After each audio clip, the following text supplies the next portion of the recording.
Estamos celebrando nuestro aniversario número 15. 15.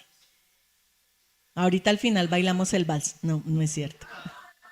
Pero una celebración de 15 años es un momento especial. Y esta semana, que fue un poco más sosegada, la semana pasada fue una semana muy ajetreada en la oficina, pero esta semana tuve la oportunidad de pensar mucho en estos 15 años de vida.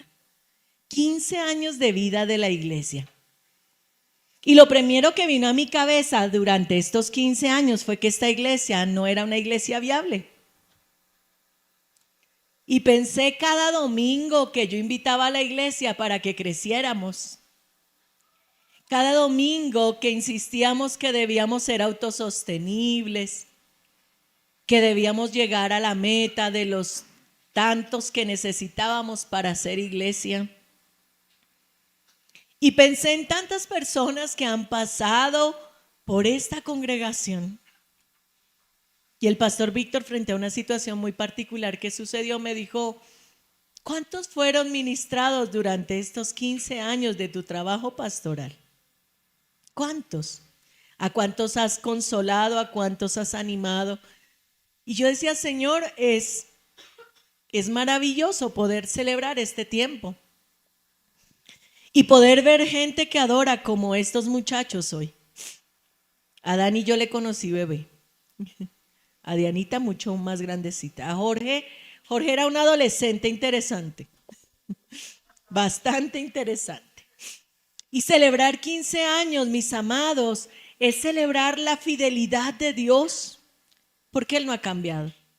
Nosotros cambiamos, nosotros hacemos cosas, tomamos decisiones, vamos, venimos, hacemos, pero realmente es Dios el fiel. Y hoy hemos hablado de la fidelidad de Dios. Hemos cantado de la fidelidad de Dios, de su gran amor, de su gran misericordia. Y en este tiempo tan difícil, qué bueno es poder hablar de una persona fiel. ¿No te parece? Hablar del Dios fiel. Y el tema de nuestro aniversario es un tema del cual habíamos hablado en un aniversario anterior. No inmediatamente anterior, sino de hace muchos años. Y es tiempo de esperanza. Tiempo de esperanza. Y vamos a ir corriendo a nuestro libro de Romanos, capítulo 5, versículos del 1 al 11. Romanos 5, del 1 al 11. Y tú te vas a colocar en pie, en reverencia a la palabra, y vas a abrir tu Biblia. Y todos vamos a estar leyendo ese hermoso capítulo. Amén. Nuestro buen Señor dice así: justificados pues por la fe, tenemos paz para con Dios por medio de nuestro Señor Jesucristo, por quien también tenemos entrada por la fe a esa gracia en la cual estamos firmes y nos gloriamos en la esperanza de la gloria de Dios.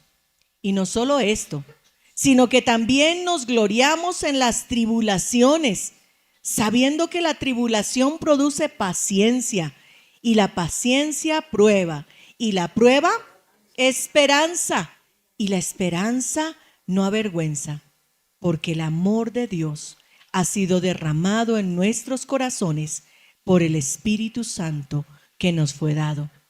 Porque Cristo, cuando aún éramos débiles, a su tiempo murió por los impíos. Ciertamente apenas morirá alguno por un justo. Con todo pudiera ser que alguno osara morir por el bueno. Mas Dios muestra su amor para con nosotros, en que siendo aún pecadores, Cristo murió por nosotros. Pues mucho más estamos ya justificados en la sangre, por él seremos salvos de la ira. Porque si siendo enemigos fuimos reconciliados con Dios por la muerte de su Hijo, mucho más, estando reconciliados, seremos salvos por su vida. Y no solo esto, sino que también nos gloriamos en Dios por el Señor nuestro Jesucristo, por quien tenemos recibida ahora la reconciliación. Amén. Tú vas a levantar tu mano derecha al cielo. Y así teniéndola arriba, tú le vas a decir: Señor, yo quiero que me hables hoy. Tú me conoces. Me has visto caminar, me has visto correr y también me has visto tropezar. Y yo necesito que tú me hables hoy. Habla a mi corazón y a mi vida. Transfórmame por el poder de tu palabra. Y Señor, hazme quien tú quieres que yo sea. Señor, no queremos palabra de hombre, queremos tu palabra. Y yo me escondo tras tu cruz y pido, Señor, que esta noche la palabra sea lo que tu iglesia necesita. Pido que esta noche tú hables como muchas veces lo has hecho, Señor, pero pido que tú abras nuestros oídos y nuestro entendimiento y podamos comprender, Señor, la riqueza de tu palabra para nosotros. Gracias, Dios. Amén y amén. Toma asiento, muy amado. Esperanza. Ustedes saben que a mí me encantan ir al diccionario, me enamora, porque el diccionario siempre nos trae mucha claridad. ¿Saben lo que es esperanza? Esperanza es un estado de ánimo. Es un estado de ánimo que surge cuando se presenta como alcanzable algo que se desea. Y me encantó esa definición. Cuando se presenta como alcanzable algo que se desea. Entonces los chicos esperan ser grandes y desean ser grandes. Y miro a Dani y me acuerdo cuando peleaba por la barba. Él deseaba tener barba y esperaba tener barba y ahora tiene una buena barba. ¿Cuántas cosas hemos deseado y han llegado a nuestra vida? Tal vez anhelabas un trabajo y lo tienes. Tal vez anhelabas una profesión y la tienes. Y ese cartón colgado en la pared grita quién eres y cuánto tiempo tuviste que sudar ahí y trasnochar y hacer tareas y responder a tantas cosas para obtener eso que hoy es el motivo de tu alegría. Un estado de ánimo que surge cuando se presenta como alcanzable algo que deseas. Piensa dónde pondrías tu esperanza en esta noche. Tú que estás conectado ahí en casa, piensa en qué pondrías tu esperanza esta noche. Y algunos, queridos, ponemos la esperanza en una persona, en el jefe, en el amigo que tiene dinero, en el compañero de la universidad o del colegio, en el novio, en la novia, en el esposo, en el hijo. Ponemos la esperanza en tantas y tantas cosas. Pero a veces con sorpresa nos quedamos esperando. Porque de repente aquello no responde a nuestra esperanza. ¿Sabes? Sinónimos de esperanza es confianza, es ilusión, es optimismo, es promesa, es fe, es expectativa. Pero ¿sabes? Nos ha tocado vivir un tiempo sin esperanzas. ¿Por qué se están yendo los chicos de nuestro país? O la gente en general. ¿Por qué? Porque no hay esperanza. Porque cuando miran que necesitan conseguir un buen empleo bien remunerado, no es fácil obtenerlo. Yo recuerdo una amiga de mi mamá, tenía una casa en el Restrepo y como en el, no sé, 80 tal vez, le contaba a mi mamá que cuando ella compró su casa le costó 15 pesos. 15 pesos. Claro, para aquel entonces 15 pesos era harto. Su pastora compró bocadillos de 20 centavos. Que hoy los pagan, no sé, ¿cuánto cuesta un bocadillo de leño? No sé cuánto cuesta. Pero ella decía, mira, yo tengo mi casa y mi casa produce renta. Y ella vivía la vida con esperanza porque sus sueños habían sido alcanzados. Cuando tú cumples tus metas, eso te lleva a más metas. Cuando ves que lo que anhelas es alcanzable, entonces descubres que puedes ir por más. Que de donde salió esa respuesta, de donde salió esa realización de tu esperanza, tú puedes encontrar más. ¿Verdad?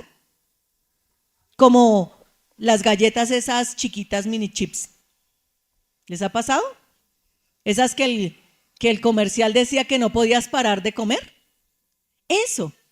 La esperanza tiene que ver con que si yo alcanzo un sueño, me proyecto a otro y mi esperanza se va convirtiendo en algo cada vez más significativo, más representativo y más alcanzable. Pero cuando pensamos en esperanza, entonces tú dices, yo tenía la esperanza de un Rolls Royce y no llegó. O de un Lambo amarillo para pasearlo por ahí y no llegó. ¿Saben que lo contrario a la esperanza es la desesperanza? Dejar de esperar. Dejar de esperar. Y el apóstol San Pablo de manera maravillosa, queridos, nos presenta en este hermoso texto el por qué y el qué espera el verdadero cristiano. Muchas personas viven como si se fueran a llevar el entierro, en su entierro las cosas que tienen en esta tierra. Conocí a alguien que está en este momento en la cárcel porque se peleó con alguien por una dosis de droga. Eso es desesperanza. Y es una persona que tiene una condena muy larga. Ha entrado a la cárcel siendo una persona joven y va a salir siendo un anciano. Eso es desesperanza. Para que tú midas realmente la visión de que lo que tenemos en este mundo nos emociona, claro que sí. Y yo siempre animo para que tú tengas grandes sueños y metas importantes que se conviertan en procesos y en proyectos para que tu esperanza no se convierta en desesperanza, sino que puedas permanecer en la esperanza sabiendo que de donde salió el cumplimiento de tu esperanza hay más donde esperar. Y ese es Dios, fuente inagotable de esperanza. Fuente inagotable de esperanza. Tú que has vivido la vida diciendo qué mal. Y si te dicen, mira qué hermoso día, qué sol tan radiante, tú dices, sí, pero va a llover. Gente que vive sin esperanza. Pero a veces nuestra esperanza está cifrada en lo que no es relevante, en lo que no es importante, en lo que no es trascendente. Imagínense ustedes una persona esperando que le regalen una cajetilla de fósforos. ¿Eso tendría sentido? ¿Y en qué cambiaría su vida? Bueno, si no fuese un pirómano, ¿no? Él sería feliz y le hallaría todo el sentido a tener una cajetilla de fósforos. Pero normalmente es algo que no hay mucho que esperarle. Una cajetilla de fósforo no es significativo. Pero cuando mi esperanza está puesta en cosas grandes y logro que lleguen a mi vida, entonces nuestra vida se transforma. El apóstol San Pablo era un hombre que había vivido, según los historiadores, de manera cómoda. A él no le faltaba el dinero. Tampoco le faltaba la posición social. Era un hombre reconocido. Era un hombre importante. Saulo de Tarso. Era un hombre importante. Un hombre respetado, valorado en su comunidad. Y uno diría, wow, este hombre lo tiene todo. Dinero, fama, nombre, prestancia. ¿Qué le podía faltar a aquel hombre? Era un hombre apasionado por su causa. Y cuando el Señor lo encuentra, le dice, Saulo, Saulo, ¿por qué me persigues? Ese día, la esperanza cambió. Ese día, todo lo que era el anhelo del corazón de Saulo de Tarso fue transformado a nuevos anhelos en un Pablo que pasó de ser perseguidor a perseguido. Qué esperanza más rara, ¿no te parece? Lo tenía todo y luego dijo, y todo lo que tengo lo tengo por basura para ganar a Cristo. Díganme si no cambió su esperanza. Díganme si su esperanza no fue transformada. El hombre que dejó de anhelar dinero, fama, nombre, reconocimiento, para ser un hombre que hacía tiendas de campaña, para tener que comer, que vivir y poder coger un barco para seguir evangelizando. ¿Dónde está puesta tu esperanza? ¿Dónde pusiste tu esperanza? ¿Dónde la tienes fincada? Lo primero que tenemos que entender es que nuestra esperanza debe estar puesta en alguien que nunca te defraudará. Nunca te defraudará. Y el único que tiene esa habilidad es Dios. Los seres humanos decimos, es que tú no me amas como yo quiero. Claro que no te pueden amar como tú quieres. Es que tú eres uno y esa otra persona es otra. No te pueden amar. Habrá gente que se acerque mucho a lo que tú anhelas de amor y de afecto y de cariño, pero nunca llenarán el estanque de tu corazón, porque siempre habrá un vacío. Esa persona le faltará siempre el centavo para el peso. El apóstol San Pablo nos inicia diciendo en este hermoso versículo, justificados pues por la fe, tenemos paz para con Dios. ¿Dónde está nuestra mirada? En Dios.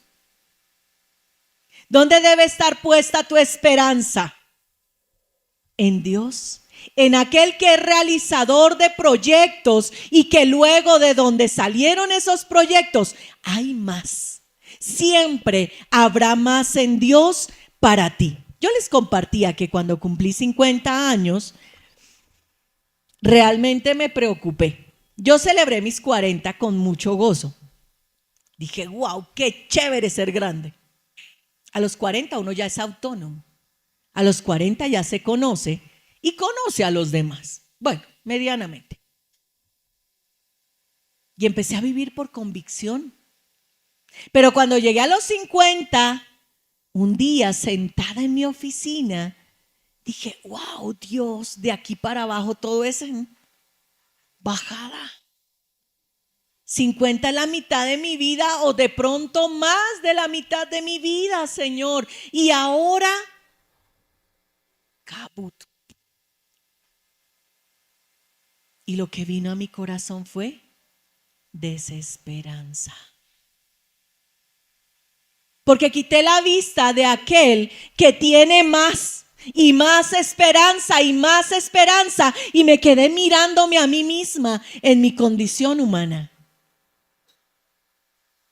Y le dije, Señor, subí la montaña y ahora lo que queda es bajarla. Y el Señor en su gentileza y su gran amor me dice, ¿y por qué no piensas más bien que la vida no es una montaña, sino una cordillera? ¿Se acuerdan lo que nos enseñaron en primaria que era una cordillera? Una cadena de montañas. Y cada una de nuestras etapas de vida merece ser vivida con esperanza. Porque cuando bajes, luego subirás de nuevo y habrá nuevos desafíos y nuevas metas y nuevas cosas por alcanzar. Para avanzar en la cordillera de la vida, tú necesitas tener los ojos puestos en Jesús. Para que una vez que subas y empieces el descenso, Dios te eche el empujón que necesitas para proyectarte a lo próximo y tener una nueva esperanza. Una nueva esperanza. Si la bajada de mi vida no me agradó mucho, yo puedo esperar que Dios me proyecte a lo nuevo, a lo que viene. Y para tener mi vista puesta en Jesús, yo tengo que entender que debo ser justificado para ser hecho su hijo. Dios no le da empujones a los que no son sus hijos. Dios no le da nuevas esperanzas a quienes no son sus hijos. Y nos ha estado hablando mucho el Señor en este tiempo, iglesia, de que debemos entender que solo hay dos caminos. O tú eres de Dios o tú eres de Satanás. Sencillo. No hay más. No hay naciones neutrales, no hay posiciones neutrales frente a Dios. No, Señor, yo ni Chana ni Juana, no. Dios es un Dios real, pero además es un Dios celoso que no comparte su amor con nadie. Él es un Dios que toma posesión de los suyos y los hace suyos, y para hacer los suyos los justifica. ¿Por qué tengo que tener esperanza? Porque si mi esperanza proyectada y real está puesta en Dios, Dios me da las herramientas para caminar con Él. Y lo primero que Dios hace es justificarme. ¿Alguno de ustedes le han dicho alguna vez, ay, no se justifique? ¿Sí? ¿A alguien le han dicho eso alguna vez? Ay, no se justifique.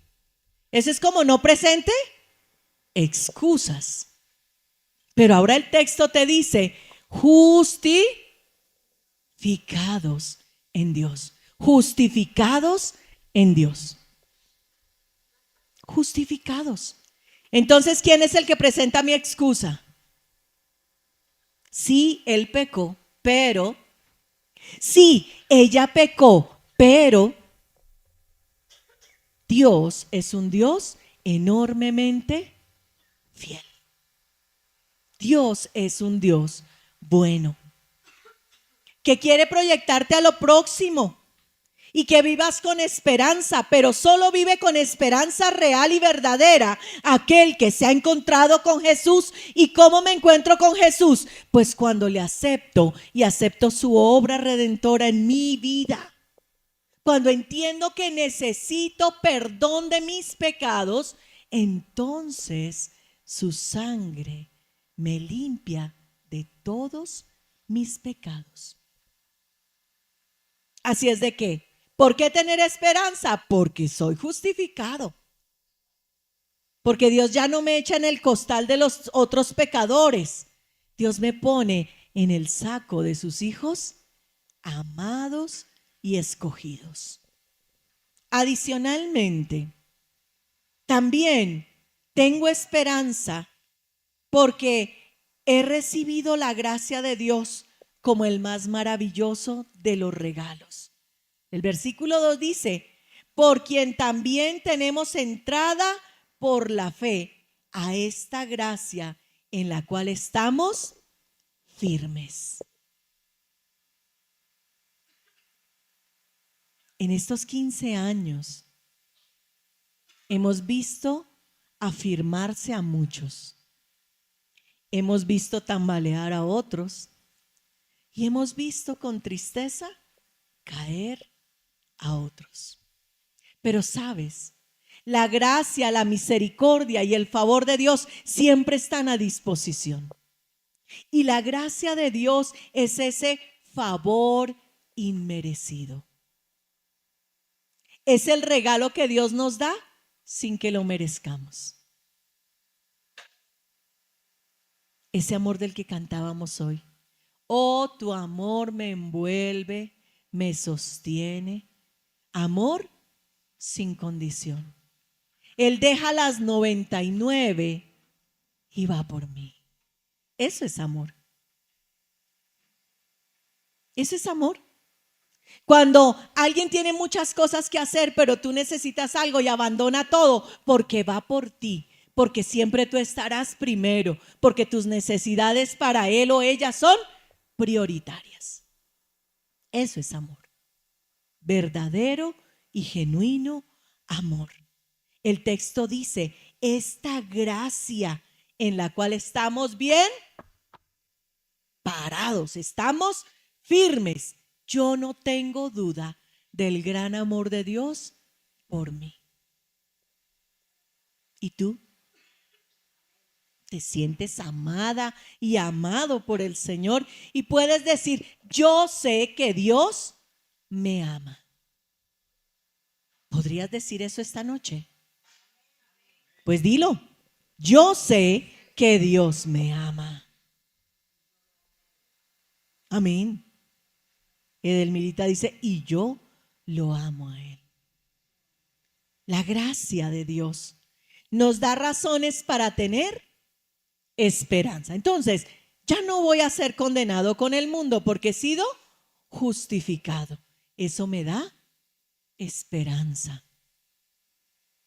Además de eso, he recibido ese favor inmerecido de su amor, de ese amor que me envuelve, de esa gracia y esa misericordia. Eso me debe hacer vivir con esperanza en un mundo donde que me amen verdaderamente es una cosa muy difícil, muy difícil.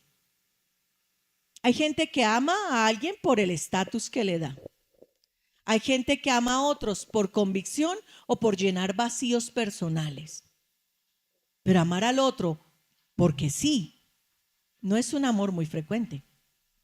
No es algo que pase muy seguido. Amar al otro porque simplemente le amo, no me reporta nada, no me da nada. ¿Quién ama así? Solo Dios, creo. Y a quienes Dios enseña a amar como Él ama. Ese amor inmerecido tiene que llenarnos de esperanza. Tengo a alguien que me ama. En un mundo donde la gente no ama. Cuando el sexo se hizo fácil, el amor se hizo difícil. Piensa en esa frase. Cuando el sexo se hizo fácil, el amor se hizo difícil. Y uno escucha a la gente decir muchas cosas. Ay, yo amo ese cantante. Amo esa colonia, amo esa comida, amo ese restaurante, amo ese parque, amo ese perro, amo ese gato. Y yo me quedo mirándoles y pensando, ¿realmente saben lo que es amar? El texto nos dice, de tal manera, de esta forma, así Dios te amó, que envió a su Hijo unigénito para que todo aquel que en Él cree no se pierda, sino que tenga vida eterna. Eso es amor. Me encanta la canción de Sarai. Es tan difícil de entender mi condición y saber por qué me amas. simplemente porque a Dios le plació amarte. No había nada, no merecías nada, no merecías, Susana no merecía, pero a Él le plació amarme. Y eso es verdadero y genuino amor. Y eso me llena de esperanza. Saber que así nadie más me ama en el mundo. Dios me ama. Y eso es suficiente. Eso tiene que ser suficiente para vivir la vida con esperanza. Dios es suficiente. Yo no necesito el amor de nadie más para ser feliz. No deberías, iglesia. Claro que es bonito tener pareja, claro que es hermoso tener hijos, claro que es maravilloso tener el amor de amigos solidarios. Pero el verdadero amor que nos lleva a la esperanza es el amor de Dios. ¿Por qué tengo que tener esperanza, mi amado? Porque en medio de las pruebas, Dios me hace crecer. ¡Qué tremendo! Entonces uno dice, si Dios me ama, Dios me tiene que dar todo lo que yo le pida, ¿no? Él quiere que yo tenga esperanza y que de donde yo saco una respuesta en esperanza voy a encontrar muchas más. Entonces Dios tiene que darme todo lo que yo le pida. Esa es la conclusión de muchos hijos con sus papás, ¿no? Y hay hijos que vuelven a sus papás el cajero. Entonces se acuerdan que tienen papá y se acuerdan que tienen mamá cuando algo necesitan. Papá me compras, papá me das, papá me traes, papá me pones, papá me subes, papá me bajas. Pero sabes que Dios te dice, te amo, Pepito Pérez, te adoro, eres el objeto de mi amor. De ti yo te quiero, tú eres lo más especial de mi corazón, pero no te lo voy a dar. ¿Qué cara le haces tú a Dios cuando Dios te dice, ¿sabes qué? No. La misma cara que hacen nuestros hijos o la misma cara que nosotros hacemos como hijos cuando el papá dice no. ¿Qué fue? ¿Dónde quedó todo el amor que me tenías? ¿Dónde está todo el amor que me profesabas, Dios? No que mandaste a tu hijo del cielo a la cruz para morir por mí porque me amabas mucho y solo te pido esta cosita tan sencilla y tú me dices que no. El texto en el versículo 4 dice, se me perdió, versículo 3, perdónenme.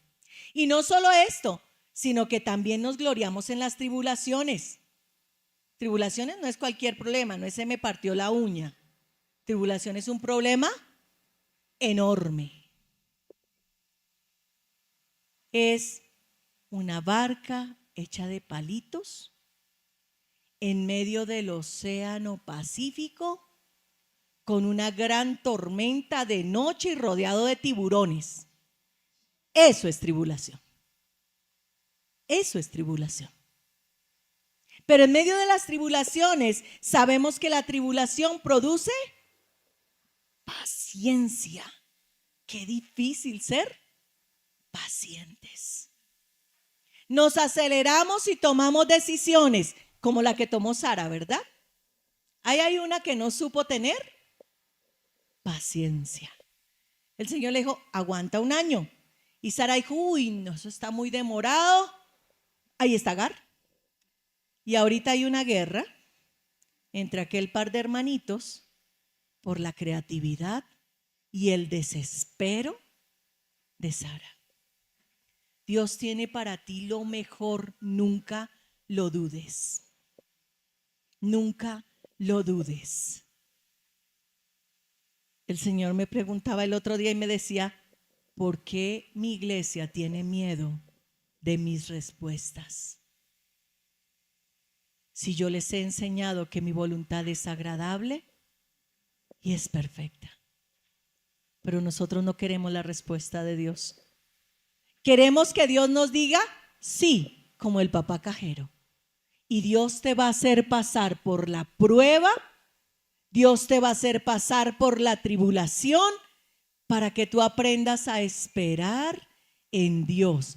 Esperanza. Esperanza. ¿Qué dijimos? Es un estado de ánimo que surge cuando se presenta como alcanzable lo que se desea. ¿Quieres ser millonario? Hay unos que me hacen cara como que, bueno, no me parecería mal, yo estaría bien, me parece chévere. Un día una mamá me dijo que su hijo quería una isla en Dubái, por allá. Y ese era el capital que quería tener. Pero finalmente, mis amados, saber esperar en Dios es muy complejo. Y nuestras respuestas no son las respuestas de Dios a veces. Y queremos provocar y queremos hacer cosas para generar lo que nos trae satisfacción. Y a veces esa satisfacción solo se transforma en dolor, en sufrimiento y en ansiedad. Dios nos pasa por tribulación para que adquiramos paciencia, para saber esperar activamente en Dios, para tener esperanza. Si yo confío en Dios, yo espero que Dios obre en mi vida.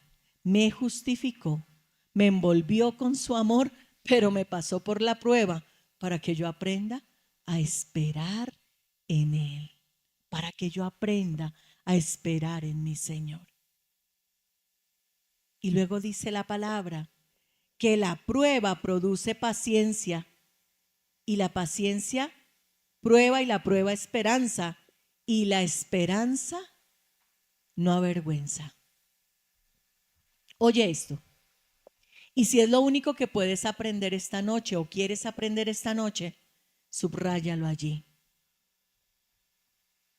Tú puedes esperar en Dios porque lo que Dios tiene para ti es bueno.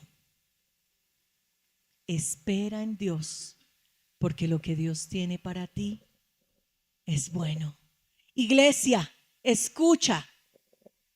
Espera en Dios porque lo que Dios tiene para ti es bueno.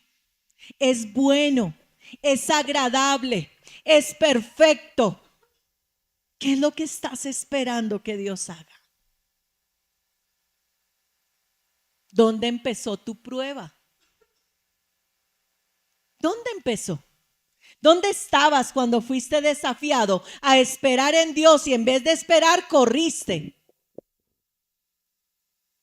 Hay que adquirir paciencia para que nuestra esperanza no nos produzca vergüenza, porque esperamos en Dios, porque podemos decir, Señor, mis ojos verán, mis ojos verán tu respuesta, porque yo tengo esperanza y mi esperanza está puesta en ti, Señor.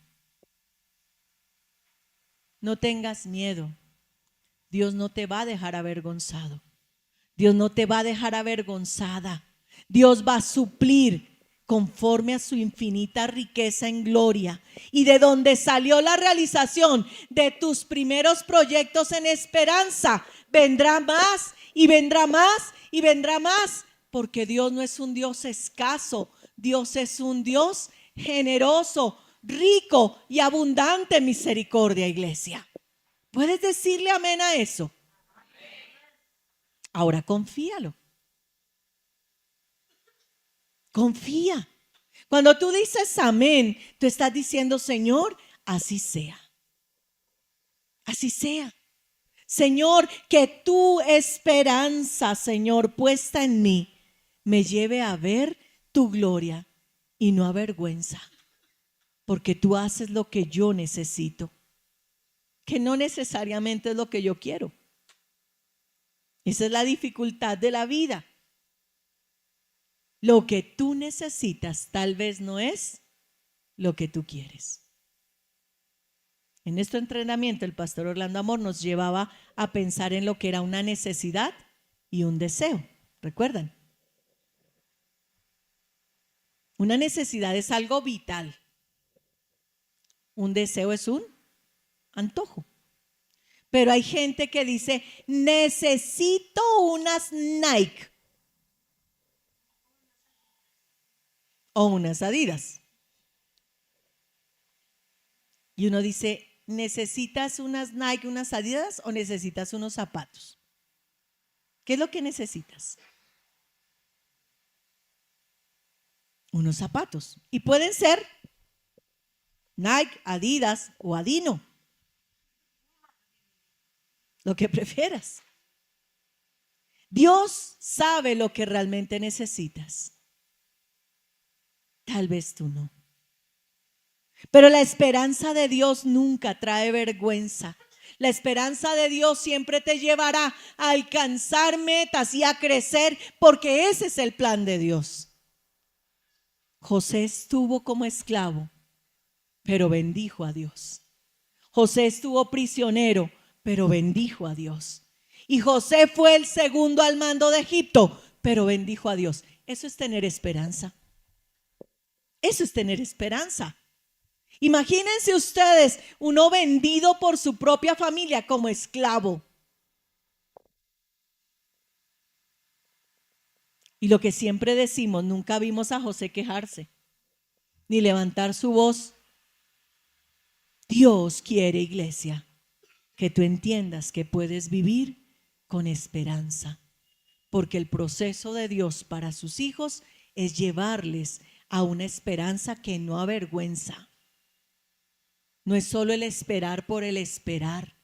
Es que Dios tiene provisión, es que Dios tiene multiplicación de vida para ti. ¿Qué esperar? Pues lo primero que Dios espera que tú anheles es ir al reino de los cielos. ¿Cuántos quieren ir al cielo? ¿Y tú sabes lo que eso implica? ¿Sabes qué implica? Lo que a continuación el apóstol nos dice, y con eso termino en esta noche. Porque cuando tú eras pecador, Cristo murió por ti. Por eso tienes la certeza del reino de los cielos. Dios no envió a su Hijo por justos, lo envió por pecadores. Es decir, Dios conoce tu condición y la mía. Dios conoce tus fallas y las mías. Y a pesar de eso, quiere que vivamos con esperanza. A pesar de eso, Dios quiere justificarnos, Dios quiere envolvernos en su amor y Dios quiere que aunque pasemos por la tribulación, tú aprendas a vivir con esperanza. Somos salvos por la obra de Jesucristo en nuestra vida. Cuando éramos pecadores, Cristo murió por nosotros. Y el Señor dice, mire, piensen cuán grande amor les tengo, que nadie moriría por un justo. Imagínense ustedes la persona más buena del mundo y te dicen, mira, lo vamos a matar a él, pero si tú ofrendas tu vida por esa persona, ya no lo matamos a él, te matamos a ti. Dices, no creo. Su merced, consolaré a su familia, cuidaré de sus hijitos, no se preocupe, vaya con Dios. Eso es lo que el texto está diciendo, esa realidad es la que está revelándonos. Dice, sin embargo, cuando nosotros estábamos muertos en nuestros delitos y pecados, el Señor, ¿qué hizo? Vino a morir por nosotros. Perdónenme, no ignorando nuestra condición de pecadores, sino haciendo alarde de gran amor, nos perdonó, nos justificó, nos envolvió con su amor y camina con nosotros en medio de la tribulación. Es por eso, iglesia, que debes disfrutar del camino que el Señor te invita a seguir. a vivir con verdadera esperanza. Los hijos de Dios tienen esperanza y su esperanza no les traerá vergüenza, porque nadie va a robar tus sueños puestos en Dios, porque nadie va a faltar al amor que tú necesitas, porque Dios te envuelve en su gran amor. Vivir con esperanza en Dios, queridos, es tener la certeza de que lo que mi corazón desea es alcanzable en Dios. Que debo ceder en mi pecado y que debo ceder en lo que no hago bien para ser realmente hijo de Dios. Y tener este estado de ánimo que me permite ver como alcanzable lo que mi corazón anhela. Cierra tus ojos, iglesia. Y tú que estás ahí en casa, cierra tus ojos.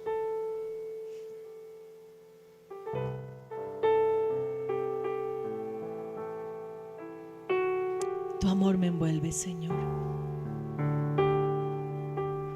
Me sostiene, me rodea. Es un amor sin condiciones. Es un amor que me hace vivir con esperanza. Señor, tal vez esta noche hay gente conectada y aquí sentada, Señor, que vive sin esperanza, que no ven caminos posibles, que no ven mañanas buenos, Señor, que tal vez han quitado el anhelo de futuro, Señor, y de mañana porque no tienen sino esta dura realidad. Pero tu palabra dice que tu esperanza no nos avergüenza. Tu palabra, Señor, dice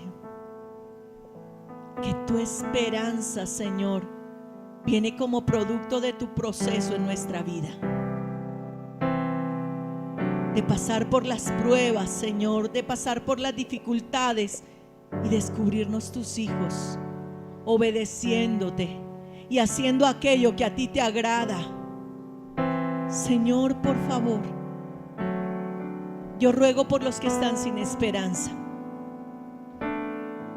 por los que perdieron la sensación de que sus metas, Señor, y sus proyectos son alcanzables. Señor, yo pido por ellos y por ellas en esta noche, Señor, abre las ventanas de los cielos y déjales ver tu gloria. Déjales ver, Señor, que tú eres realizador de proyectos. Déjales ver, Señor, que para ti no hay nada imposible, que solo debemos creer y ser justificados y entrar, Señor, en tu pueblo y en tu casa. Entrar, Señor, en obediencia y en sujeción a ti para ser, Padre, realmente esperanzados. Señor, gracias, porque tu esperanza no avergüenza. Gracias porque esperar en ti tiene todo el sentido del mundo, Señor. Gracias. Queremos esperar en ti, tener esperanza. Gracias, Jesús. Gracias por esas personas que están conectadas, Señor, y a quienes tú estás ministrando esperanza. Gracias a estos que están sentados, Señor, y que han aprendido a verse como tú les ves. Como tú les ves. Señor, gracias porque tú nos ves con esperanza. Porque nos ves, Señor, como lo mejor, como los mejores hijos, como las mejores hijas. Gracias, Señor, porque para ti no somos desconocidos. Gracias, Señor, porque tú nos ves como un sueño posible, como una realidad alcanzable. Gracias. Gracias, Jesús. Gracias, Dios.